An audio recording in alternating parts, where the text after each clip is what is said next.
I C. So മാം ഇപ്പം പറഞ്ഞല്ലോ, ഇപ്പൊ ചില ദിവസം രാത്രിയിലൊക്കെ ഇങ്ങനെ ഓരോ ഓർഡേഴ്സ് വന്നിട്ട് പെട്ടെന്ന് ഡെഡ് ലൈൻ വരുമ്പോൾ ആ, ഇരുന്ന് വർക്ക് ചെയ്യേണ്ടി വരും, അതിന്റെ ഇഷ്യൂസ്. ഇപ്പൊ നമ്മളാണേലും ഓണ്ടർപ്രണർ ജേണൽ ആകുമ്പോൾ കുറെ രാത്രി ലേറ്റ് നൈറ്റ്സ് വർക്ക് ചെയ്യും. അപ്പം കുറച്ച് നാൾ അങ്ങനെ കഴിയുമ്പോൾ നമുക്കൊരു ബേൺ ഔട്ട് ഫീലിംഗ് വരും, അല്ലെങ്കിൽ ഒരു ബേൺ ഔട്ട് ആ. ആയിട്ടൊരു ഫീലിംഗ് വരും. അപ്പം അങ്ങനെയൊക്കെ വരുമ്പോൾ റിലാക്സ് ചെയ്യാൻ, അല്ലെ ഒന്ന് ബാക്ക് ടു ദ ഗ്രൂവ് ആവാൻ വേണ്ടി എന്താണ് ചെയ്യാറുള്ളത്?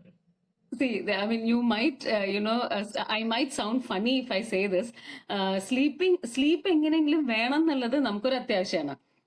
അപ്പൊ അതിന് എന്റെ അടുത്ത് ഒന്ന് രണ്ട് പോം വഴികളുണ്ട്. Like how I grab sleep if even if I M in A very pressurise situation.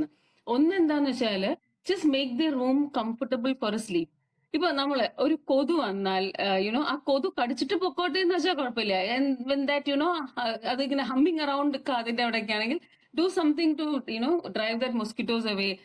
കുറച്ച് നല്ല നല്ല സ്മെൽ, നല്ലൊരു നല്ല ചെറിയ ലൈറ്റിംഗ്, അങ്ങനെ പിന്നെ AC, അല്ലെങ്കിൽ തണുപ്പ്, കുറച്ച് തണുപ്പാക്കുക. അങ്ങനെയൊക്കെ ആയി നമുക്ക് ആ ഒരു സ്ലീപ്പിംഗ് ഇത് വന്നാൽ നമുക്ക് ഉറങ്ങാൻ പറ്റും. ഇതല്ല, ഇനി ഇതൊന്നും വർക്ക്ഔട്ട് ആവണില്ല എന്നുണ്ടെങ്കിൽ do something that is boring. ഇപ്പൊ എന്റെ കാര്യത്തില് വിനോദ് കേൾക്കണ്ട ആക്ച്വലി.